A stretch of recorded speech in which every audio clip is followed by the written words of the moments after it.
Okay, good afternoon.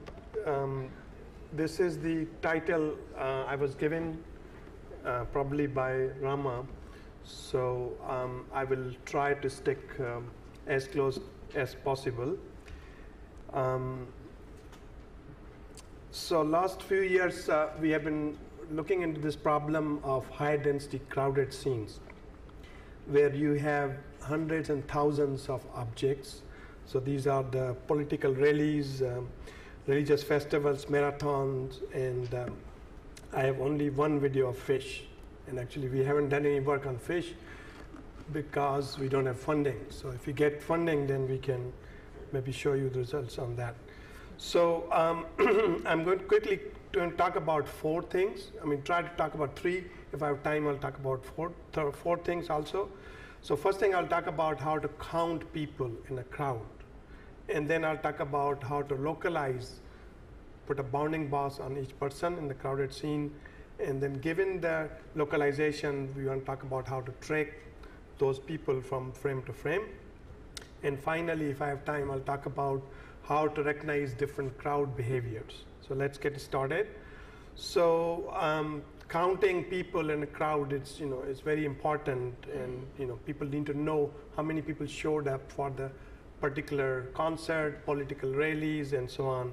And normally it is done manually by a person, and it has lots of applications, surveillance and transportation and all these things.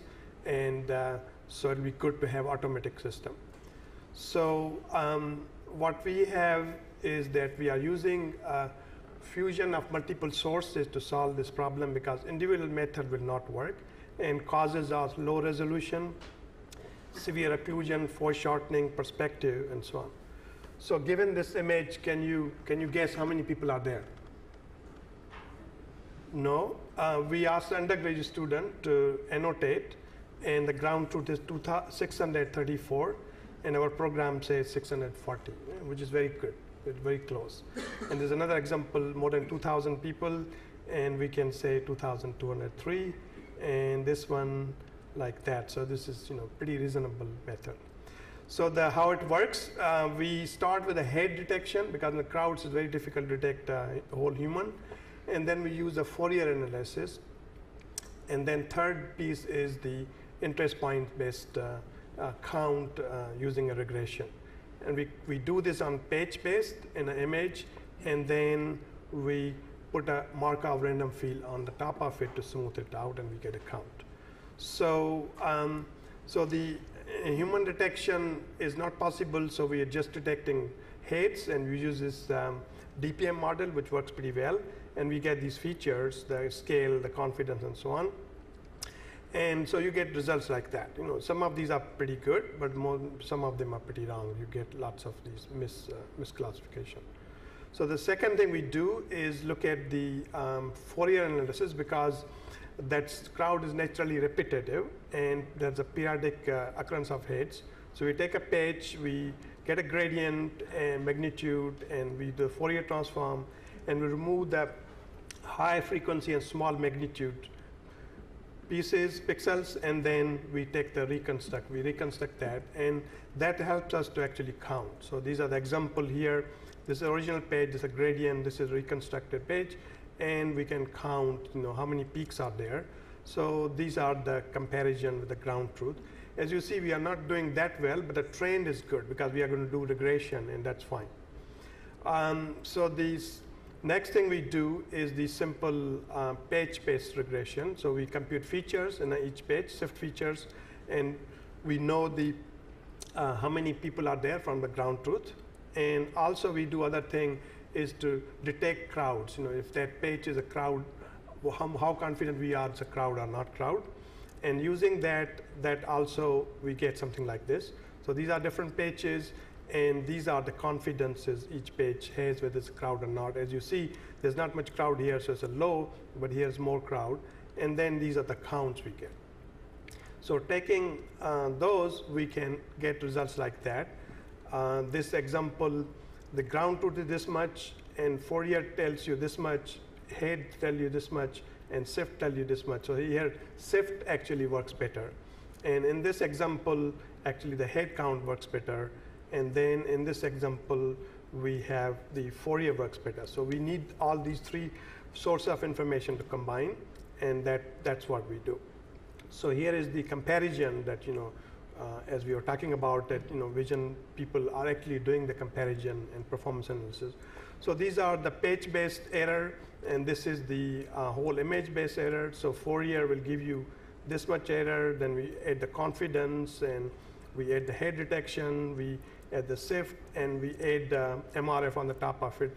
We can do pretty well. As you see that this, our error goes down significantly. And this is a comparison. This is one of my former students. He did a paper on this. They're getting about 70, we are getting 30. And this is Zimmerman's method, which are getting there about 60. So which is good. So also we look at, some group of these. We had 50 images as a data set, and look at the error in each group. And this is the error from these other methods, and our error is this in the blue one. It's doing well in the middle because of regression. So it's, we have more examples in the low and the mid area. So that's the first piece. Now the question is, what's the problem with this kind of thing? The problem is that we are getting a count which is close to the ground truth, but we don't know where the people are, where the heads are, because it's just regression. So what we want to do, that we actually want to localize people and where the people are, and that will be actually better for counting, tracking, action recognition, and so on. So that's the next thing we have done. And in this piece we are doing is here. So here our goal is that, given an image like this, we want to come up with like this. So we want to put a bounding box on every person. It's a very complex problem. It's a very difficult problem. And if you apply the state-of-art human detection, we'll get like this. It will work in some cases, but it will have problem. So how do we solve this problem? So the problem, the state-of-art is that, we get false positive. You see they are humans, but they are actually not humans detected. These are the inconsistent scale. And that is, the people in the crowd they have to be same scale in the neighborhood, and that's not the case here. We have different sizes. So we have approach where we do the human detection, and in this case we do the combination of parts, and we use a scale and confidence prior to help us, and that really makes a lot of difference. And then we do the MRF in that thing, and we loop this out, okay? And after that, we also involve the global occlusion reasoning to actually put a bounding box correctly, and then we get a final detection. So the main point is that for each human detection, we get a scale. What's the size of person we are detecting? And these, as we know in scale space, these blue one is detected well at this scale, this is size, this green one is detected that scale, and so on. So we want to use that. And that you want to transfer this knowledge to other neighborhoods, and we want to actually increase this confidence, and that helps us a lot. Okay, so the point is, given this image, we apply this human detection, simple, and we get some detection. So now, for each detection, we have a confidence, how confident we are, and we also have a scale. What's the size of the person detected? So we then apply MRF on that, and we improve that scale, and then we use that scale to actually go back in the loop, as I showed you. Other thing we do is detect a combination of parts. We are detecting the head and shoulder, upper body, and full body, as compared to just detecting a whole human or a head, and that helps us a lot. Other thing we do is that we resolve the occlusion. Now, if you look at here, there's a green person and yellow person. They are conflicted that which part belongs to the green, which parts belong to the yellow, and that's a problem. And there are lots of people. There are thousands of people. So we have a way to solve this, because there are 8 parts in the DPM model, and we have this chain connection that these parts have to be connected, and one of them have to capture the part, either the first person or second person. Now you can look at this pair and say, well, let's take this one. But then there's a third person around here, a fourth person here. So how do you solve that globally? And that's what we have, this linear programming way to put the chain constraint. And the idea is that we cannot have parts from head and legs getting selected where the shoulder and abdomen are not selected. So we want to put this consistency, and that helps us. Okay, so this is what it's saying, that if I want to select this part, then it has to be selected. First, we have to select the part head here.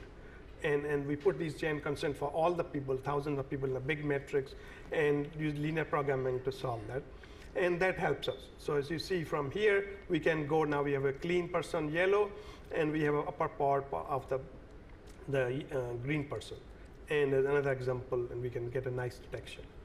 Okay, so the qualitative results are that we can get the just combination of part detection. We get these detections. So here, false negative or green, false positive are the black one, and the true positive are in the color. And these are the differences. As you see, we can improve. These arrows actually do better as compared to if you don't use a scale prior.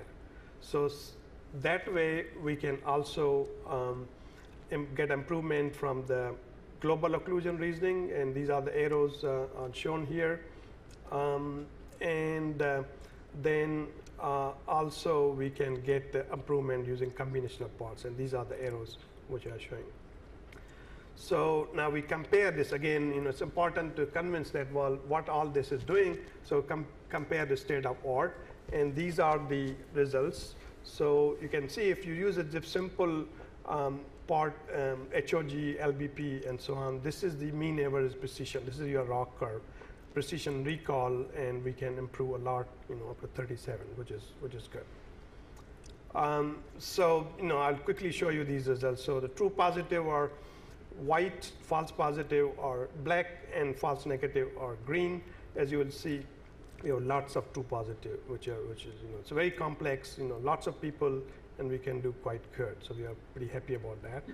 You see, so many people. It takes lots of just manually. It takes a lot of work to actually know how many people are there.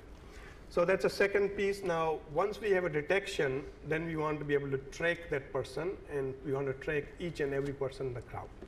So that is my third piece, and that we are going to talk about here. And the main point in this tracking is that we want to use the context information for tracking. Okay, so we will use the neighborhood motion concurrence model to help us resolve this problem. And also, we are going to use the prominence for tracking in dense crowds, because it's otherwise a very difficult problem. So if you have a crowd, there are some prominent individuals which are easy to track. And as shown in this image, these people are very different from the rest of them. And we will call these individuals which are easy to track queen bees. As you know, queen bees are a very interesting color. It's easy to say. So even though they are men, we'll call them queen, not the kings. So that we just want to stay with the terminology. So the first thing we need to do is to detect the queens automatically. And so we are given these detection. Each bounding box is given for the person, and we get some RGB values for each of those. We cluster them using and fit a GMM on that, and we sort these clusters. So we want to identify the sparse cluster because they will correspond to these individuals which are unique. And then we will go back and fill up those templates and identify these unique people, and they are being filled up. And if we can get about 10% of those, and that will really help us a lot. So that is the queen detection. And then the next thing we need to do is to apply a motion model, because it's very difficult to track a person in a crowd because person cannot move itself. It has to depend on other people. There are lots of people. So in our model, we have self component and the neighboring components, and we want to use both of those. So the idea here is that there's a person here, and we want to track, and he's moving in this direction. And we want to predict what is his location next frame. Okay, so this is the self motion model, and it's pretty simple. This will depend on the self prediction based on appearance, which is shown here, and this is just depend on the prediction model, the velocity and position we have. So it's in terms of Gaussian. So we expect this guy to be around here if he was the only person moving. But now what we have other people. There's a red person which is moving in this direction, so we'll have another Gaussian for this. And then we have another person, the green person moving this direction, blue person moving this direction, and so on. We'll take all those neighbors, and then we will have this neighboring component, and these will be weighted depending on how close they are, and so then we will also have the Gaussian center around here. Okay, so the real example is that if we want to track this person, which is a white cross, then then these are its neighbors, and so combining the neighboring information, we will get a prediction which is shown here, and that will help us a lot to predict the location of this person. So the last thing we do in this thing is that we track in a hierarchical manner, because we want to track first the obvious people and then rely on their tracks to track the other peoples and so on. So this will be the order of tracking, because there are many people there, and we'll track in this order, and starting here will be first, and then here, and then if we are not able to track a person, then we'll delay the tracking of that. Then we come back whenever we have information. So you will see in this video the cross thing, which means they are delayed, and these are the queens one, which were the prominent people. So you can see this thing playing, and so this is the way we are going to track, because our aim is to track all the people, each and every person in this, and this will tell you there will be a cross. We will not be able to track because there's not enough information. We will come back, and then we will track all those people.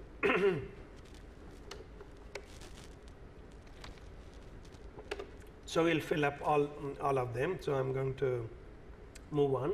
So we did lots of experiments. Again, experiment is very important in computer vision. So we had 9 sequences. We have many people, about 700 to, big range of people. And the template size is very small. As you see, 8 by 8, 10 by 10, and so on, which is challenging.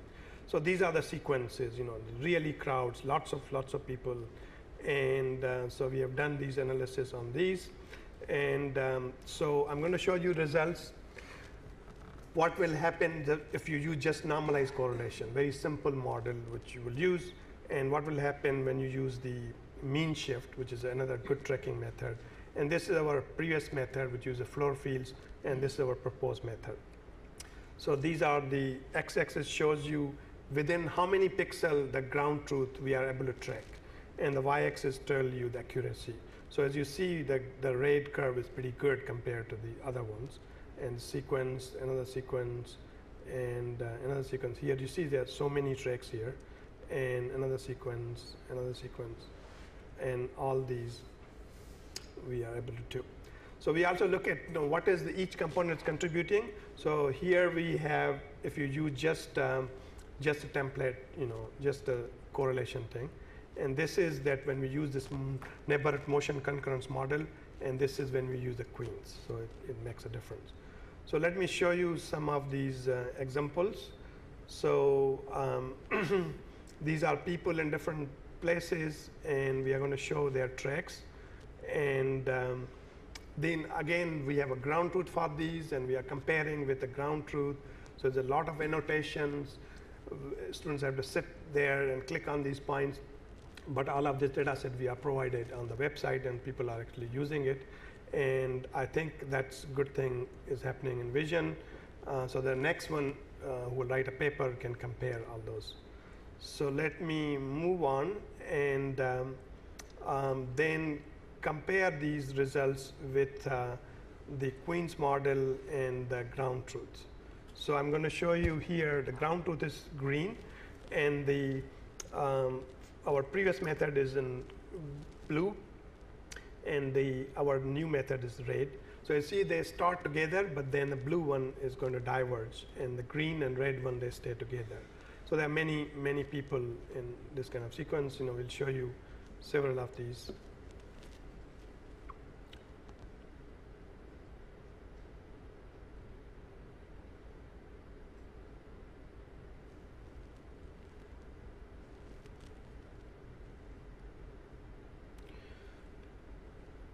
Okay, so let me just spend a couple of minutes on this last thing, then I'll stop. Oh, it's already there. Thank you. How we go there? Okay. So here we are interested in different crowd behaviors.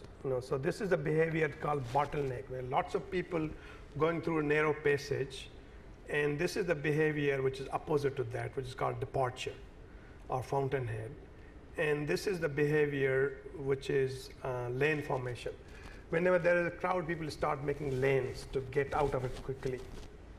And this is the behavior which is called arches and rings. And the last behavior is blocking, because there's so many people moving and nobody can move. It's a freezing area. So now we are interested, given a video, we want to automatically detect that which behavior is that. So we have, we start with the optical flow computing, then we do this numerical integration, we get these particle trajectories, Lagrangian particle trajectories, and that's where we start. Now, there is this very nice theory in the dynamic linear systems that you can take this location and optical flow and do the Taylor series expansion and express this in terms of this system. And this Jacobian, which is a derivative of the optical flow, actually provides you lots of interesting information. So essentially, that if you look at the eigenvalues of these Jacobian, then if the eigenvalues, both of them are negative, then it's a bottleneck behavior. If they are positive, then this is the departure. If one of them is 0, then it's a lane. And if it is one is positive, one is negative, then it's a saddle or blocking. And if they are complex conjugate, then this is the arches or ring. So this is very nice theory, and we take all this. So I'm going to skip that. But what we can get is like this. So this will be, these are different behaviors, and this is a notation: bottleneck, fountainhead, arches, ring, and this is what we can compute, and this is the ground truth. So as you see, we can do quite close, and these are a couple of videos, and I'll stop. So these are the YouTube videos, and we take these videos, compute all these trajectories and so on, use this eigenvalues and all this math, and we are somehow able to identify these crowd behavior, and these are the notations here. And so this can work for traffic, for the people, and so there's one nice video I want to show you, then I'll stop. So this is, it's just very nice to just watch the video. There's a dance, and this is the behavior which will be captured here also. So these already done, and as you see that we can get lane formation here, and this one is the blocking. And this one is your arches and ring, and the same kind of scene we can find it. Okay, thank you.